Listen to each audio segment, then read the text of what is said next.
السلام علیکم لیڈرز، میں ہوں رابی راول اور آپ اس وقت موجود ہیں میرے چینل رابی راول ناولز پر۔ کیا حال چال ہے؟ امید ہے بخیر و عافیت ہوں گے۔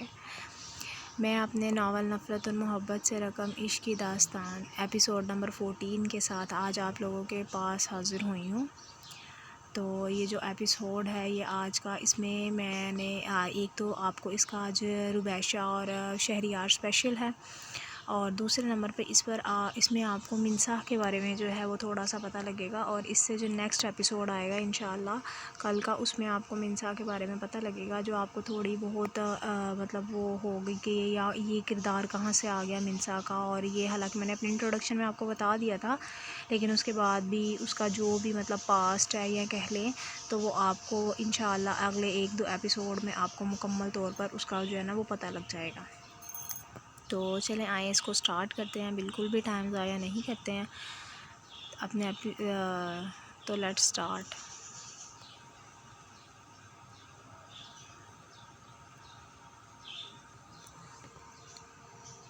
وہ آج ڈرائیور کے ساتھ یونیورسٹی آ رہی تھی جب گاڑی کا ٹائر پنکچر ہو گیا اور گاڑی ایک دم چرچرا کر رکی تھی۔ کیا ہوا خان بابا؟ ربیشہ نے ڈرائیور کو مخاطب کرتے گاڑی کے ایک دم رکنے پر ڈرائیور سے پوچھا۔ پتہ نہیں بٹیا، دیکھتا ہوں۔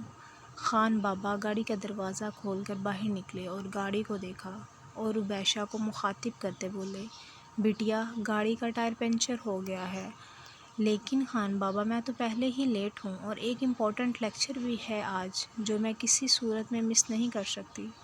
ربیشہ گاڑی سے باہر نکل کر پریشانی سے ٹائر کو دیکھتی خان بابا سے مخاطب ہوئی، بٹیا میں ٹائر بدل دیتا ہوں، لیکن پھر بھی آدھا گھنٹہ لگ ہی جائے گا ٹائر بدلنے میں۔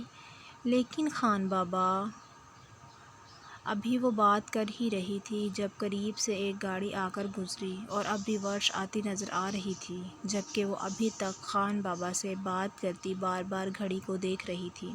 جب ربیشہ کے قریب آ کر گاڑی رکی، گاڑی کے رکنے پر ربیشہ نے بھی مڑ کر دیکھا تھا کہ اگر کوئی نیک بندہ ہو تو وہ لفٹ لے سکے، کیونکہ اس کو واقعے میں ہی یونی سے لیٹ ہو رہا تھا اور اس کا یونی پہنچنا بھی ضروری تھا، کیونکہ اس کا ایک ضروری لیکچر تھا جو وہ کسی بھی صورت میں نہیں چھوڑ سکتی تھی۔ گاڑی کا شیشہ نیچے ہونے پر اس کو اپنی یونیورسٹی کے سر جو ان کا انگلش کا لیکچر لیتے ہیں سید شہریار شاہ نظر آئے۔ پہچان تو شہریار بھی ربیشہ کو گیا تھا، اسی لیے ربیشہ کی سائیڈ والا شیشہ نیچے کرتا ربیشہ سے مخاطب ہوا، There's a problem with you? Why you are standing here right now? Can I help you? کوئی مسئلہ ہے؟ آپ اس وقت یہاں کیوں کھڑی ہیں؟ کیا میں آپ کی کوئی مدد کر سکتا ہوں؟ شہریار کھڑکی کی طرف جھک کر ربیشہ سے مخاطب ہوا، Sir, I was actually going to university. My car has a flat tire. سر، دراصل میں یونیورسٹی جا رہی تھی، میری گاڑی کا ٹائر پنکچر ہو گیا۔ Come on, I am going to university too. آ جائیں، بیٹھ جائیں، میں یونیورسٹی ہی جا رہا ہوں، شہریار نے ربیشہ کی طرف کا دروازہ کھولتے ہوئے کہا، جبکہ وہ سر کو اس بات میں ہلاتی فرنٹ سیٹ پر بیٹھ گئی۔ اگر اس کو یونیورسٹی جانے کے لیے جلدی نہ ہوتی تو وہ کبھی بھی ایک غیر آدمی سے لفٹ نہ لیتی، چاہے پھر وہ اس کا سر ہی کیوں نہ ہوتا۔ شہریار کے ساتھ فرنٹ سیٹ پر بیٹھ کر اس کو تھوڑی سی ہچکچاہٹ محسوس ہو رہی تھی، کیونکہ وہ کبھی بھی کسی غیر محرم کے ساتھ اس طرح اکیلے میں کہیں بھی نہیں گئی تھی، کبھی بھی، اور آج بھی مجبوری نہ ہوتی تو وہ کبھی بھی لفٹ نہ لیتی۔ ربیشہ نے لفٹ لی تھی کہ اس کی یونیورسٹی کا لیکچر مس نہ ہو، اور اگر وہ لفٹ نہ لیتی تو اس کا لیکچر مس ہو جانا تھا، جس کی وجہ سے کل اسے اچھا خاصا فائن جمع کروانا پڑنا تھا۔ جبکہ شہریار نے ربیشہ کے گاڑی میں بیٹھنے پر اس کی ہچکچاہٹ کو نوٹ کر لیا تھا، جو وہ مسلسل ہاتھوں کو آپس میں مسلنے سے دور کر رہی تھی۔ شہریار نے گاڑی کی سپیڈ کو تیز کیا تھا کہ وہ جلد از جلد یونی پہنچ سکے، اور ربیشہ کو مخاطب کیا تاکہ وہ اس کی تھوڑی سی گھبراہٹ کو بھی کم کر سکے۔ کون کون ہوتا ہے آپ کے گھر میں؟ اور وہ تو سر کے مخاطب کرنے پر حیران رہ گئی تھی۔ جی سر، وہ سوالیہ بولی، لیکن پھر شہریار کی بات سمجھ آنے پر بولی، ماما بابا، میں ایک بہن ہے خالِ نور، سیکنڈ ایئر میں ہے، میڈیکل پڑھ رہی ہے، فائنل سٹارٹ ہونے والے ہیں اس کے بھی، اور بھائی ہے ایک خزیمہ، وہ 9th کلاس میں پڑھتا ہے۔ ربیشہ شہریار کا سوال سمجھ آنے پر اس کو تفصیل سے اپنے گھر کے بارے میں بتانے لگی۔ آپ کے بابا کیا کام کرتے ہیں؟ شہریار نے ربیشہ سے دوسرا سوال پوچھا۔ اس کے چپ ہونے پر، میرے بابا کی اپنی کمپنی ہے، خان گروپ آف انڈسٹریز۔ میرے بابا، تائے ابو، ان کے بیٹے عبدالرافع خان اور میرے پھوپھا حارث خان اور ان کے بیٹے احمد یار خان اس وقت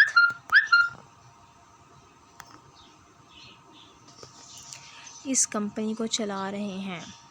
ربیشہ تفصیلات بتاتی بولی، جبکہ اس کی بات کا جواب سن کر شہریار نے حیرت سے ربیشہ کو دیکھا تھا کہ آج کے دور میں بھی لوگ اس طرح مل جل کر اتفاق سے کام کرتے تھے۔ وہ حیران ہوا تھا اس کی بات سن کر۔ اس کا مطلب ہے کہ آپ جوائنٹ فیملی سسٹم میں رہتے ہیں؟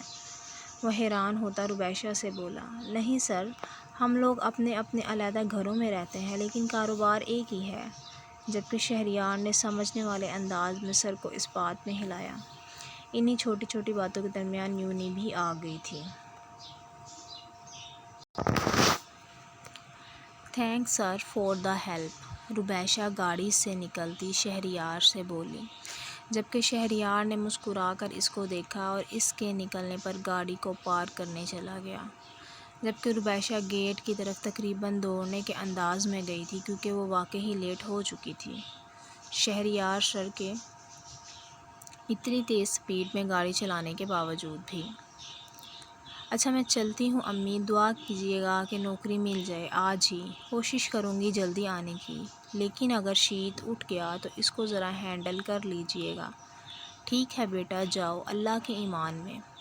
جبکہ وہ شیشے میں اپنے نقاب کو پن لگاتی، فائلز کو پکڑ کر سینے کے ساتھ لگاتی خدا حافظ کر کے گھر سے باہر نکلی اور ایک رکشے والے کو روکا اور اسے احمر گروپ آف انڈسٹریز کا پتہ بتاتی رکشے میں سوار ہوئی۔ چند منٹ کی دیر کے بعد رکشہ ایک بلند و بالا عمارت کے سامنے رکا تھا، جس سے اوپر تک دیکھنے کے لیے انسان کو اپنی گردن اٹھانی پڑتی، اور وہ اندر داخل ہوتی سیدھا ریسیپشن پر رکی تھی۔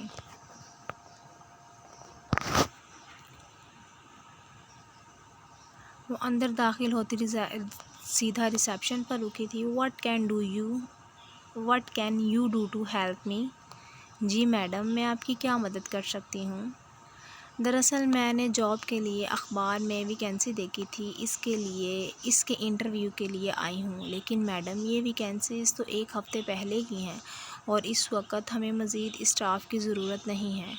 وہ منسا کی بات سن کر اسے جواب دیتی بولی، آپ ایک دفعہ چیک کر لیں، ہو سکتا ہے کہ کوئی سیٹ فارغ ہو۔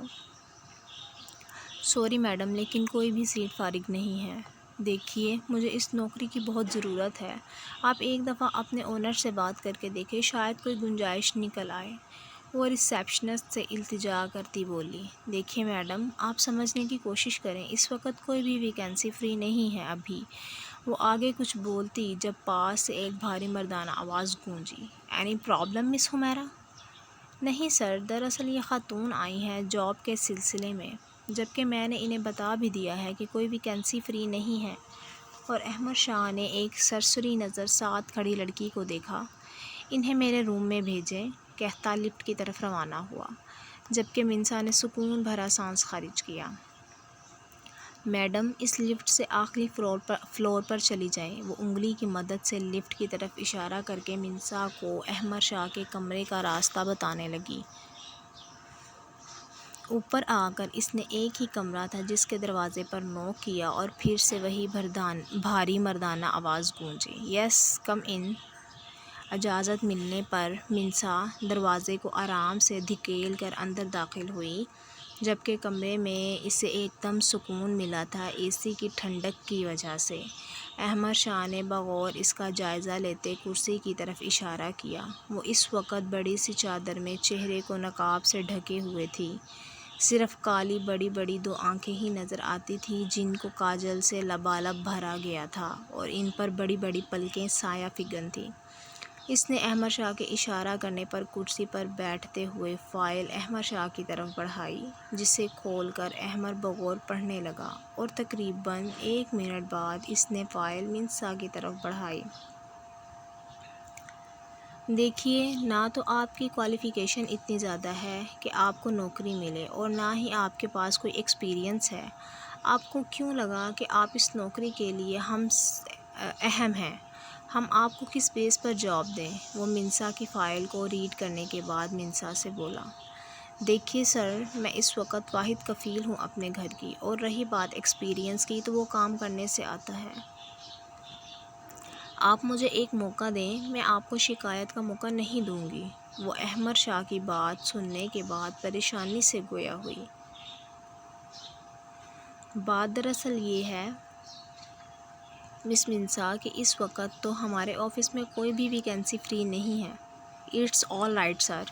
کوئی بات نہیں سر، اور یہاں کوئی ویکینسی فری نہیں ہے، یہ بات تو مجھے آپ کی ریسیپشنسٹ نے بھی بتا دی تھی۔ آپ نے کیا مجھے یہ بتانے کے لیے اپنے آفس میں بلایا تھا؟ وہ کرسی سے اٹھ کر فائل پکڑتی کھڑی ہوئی اور احمد شاہ کی بات کاٹتی بولی، مقابل کی بات سن کر اسے غصہ ہی تو آ گیا تھا، کیا اس نے اس کو ذلیل کرنے کے لیے اپنے کمرے میں بلایا تھا؟ منصا کے کھڑے ہونے پر احمد بولا، بیٹھ جائیں مس منصا، ابھی میری بات مکمل نہیں ہوئی۔ جبکہ احمد کی اس بات پر وہ اندر ہی اندر پیچ و تاب کھاتی کرسی پر دوبارہ بیٹھی۔ مطلب اتنا سسپینس کس چیز کا ہے؟ بندہ ایک ہی دفعہ کلیئر بات کرے۔ دل میں سوچتی احمد شاہ کو دیکھنے لگی، جیسے اس کی اگلی بات کی منتظر ہو۔ آپ کو جاب مل سکتی ہے، لیکن میری سیکرٹری جو ایک کام کے سلسلے میں آؤٹ آف کنٹری ہے، اور چند ماہ تک اس کی واپسی ممکن نہیں ہے۔ آپ ان کی جگہ کام کر سکتی ہیں، لیکن ان کی واپسی پر آپ کی سیٹ کہیں اور ارینج کر دی جائے گی۔ اس صورت میں آپ کی سیلری پیکیج میں کوئی فرق نہیں آئے گا آپ کی سیٹ تبدیل ہونے سے، بلکہ آپ کے کام کے لحاظ سے آپ کے کام کو دیکھتے ہوئے پیکیج بڑھ ضرور سکتا ہے، لیکن کم نہیں ہوگا۔ اگر آپ کو یہ سیٹ سیوٹیبل ہے تو ابھی ریسیپشن پر جا کر کچھ فارمیلٹیز ہیں وہ پوری کر دیں، اور کل سے آپ آ سکتی ہیں کام پر۔ آپ کو کام سمجھا دیا جائے گا۔ لیکن اگر آپ اس جاب کے لیے راضی نہیں ہیں تو آپ فیصلہ کر سکتی ہیں۔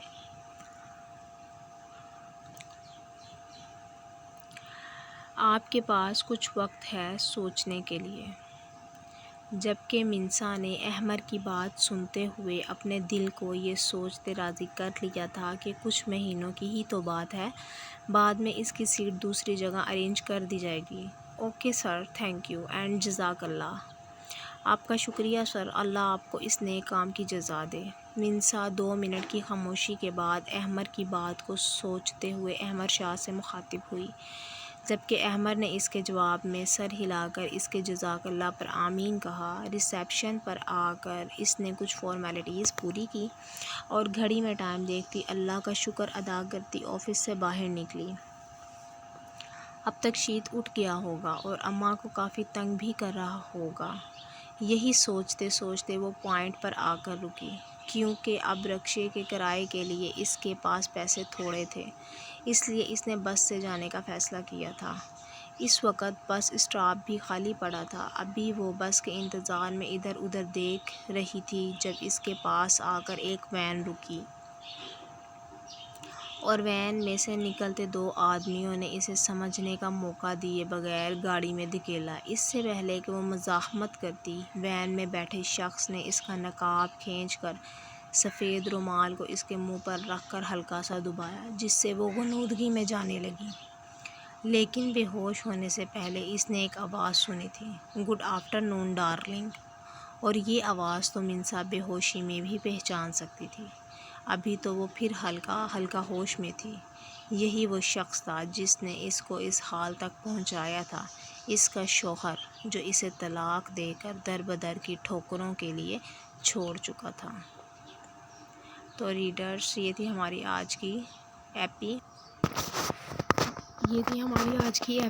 آپ کو کیسی لگی کمنٹ باکس میں بتانا ضرور بتائیے گا، بتانا بالکل بھی نہ بھولیے گا، اور سیکنڈ میں آج تھوڑا سا جو ہے وہ بات کرتے اس کو ریڈ کرتے ہوئے تھوڑا سا اٹکی ہوئی. اس کی وجہ یہ ہے کہ اس میں کچھ مسٹیکس تھی میری 1-2 رائٹنگ اسکل میں، تو میں وہ ساتھ اس کو ٹھیک کر رہی تھی، تو جس کی وجہ سے میں تھوڑا سا اٹک گئی اور میں بھول گئی تھی کہ میں نے اپنے ناول کو کہاں پہ چھوڑا تھا اور میں نے کہاں سے سٹارٹ کیا کرنا ہے. تو اس وجہ سے وہ جو ہے نا تھوڑا سا نیچے لائن پہ 1 پہ میرا تھوڑا سا مسئلہ بنا ہے. تو آپ پلیز میری اس چھوٹی چھوٹی غلطیوں کو اگنور کر دیجئے گا، اور مجھے کمنٹ سیکشن میں ضرور بتائیے گا کہ آپ کو میرا آج کا ایپیسوڈ کیسا لگا ہے، ایون کہ آپ کو میرا ناول جتنے بھی آپ اب تک ایپیسوڈ پڑھ چکے ہیں آپ کو وہ کیسے لگے ہیں.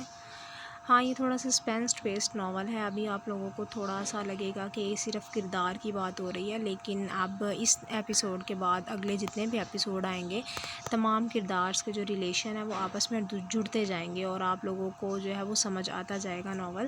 اور سسپینس بھی ہے جو وہ ظاہر سی بات ہے کہ آہستہ آہستہ ختم ہوتا ہے، تو میرے بھی ناول کا ہوگا اس ایپیسوڈ کے بعد تقریباً ہونا سٹارٹ ہو جائے گا. تو یہ ہے کہ انشاءاللہ آپ لوگوں کو جلد از جلد اس کی جو کردار ہیں وہ جب ریلیشن سب جڑیں گے تو انشاءاللہ جلد سمجھ آ جائے گی. تو باقی جو ہے وہ آپ ناول ریڈ کریں گے، میرے ناول کے ایپیسوڈ پڑھیں گے تو آپ کو خود بخود پتہ لگ جائے گا. مزید میں اپنے ناول کا جو سسپینس ہے اس کو بالکل بھی ختم کرنا نہیں چاہ رہی، کیونکہ میرا ایسا بالکل بھی موڈ نہیں ہے. تو یہ تو اب آپ لوگ ناول پڑھیں گے اور اپنے سسپینس کو خود بخود اس کو ٹھیک کیجئے گا اور دور کیجئے گا اپنے سسپینس کو. میں آج کے لیے آپ لوگوں سے اللہ حافظ کہتی ہوں. کل انشاءاللہ میں اپنے ناول کے ایپیسوڈ نمبر 15 کے ساتھ آپ لوگوں کے سامنے حاضر ہوں گی. تب تک اپنا بہت خیال رکھیے گا اور مجھے دعاؤں میں یاد رکھیے گا، اور کمنٹ سیکشن میں کمنٹ کرنا ضرور کیجیے گا، مت بھولیے گا، کیونکہ میں آپ لوگوں کی کمنٹ ضرور پڑھتی ہوں اور مجھے کمنٹ پڑھنا اچھا لگتا ہے. تو ضرور کمنٹ کر کے اپنی رائے دیجیے گا کہ آپ کو میرا ایپیسوڈ کیسا لگا. اللہ حافظ، فی امان اللہ.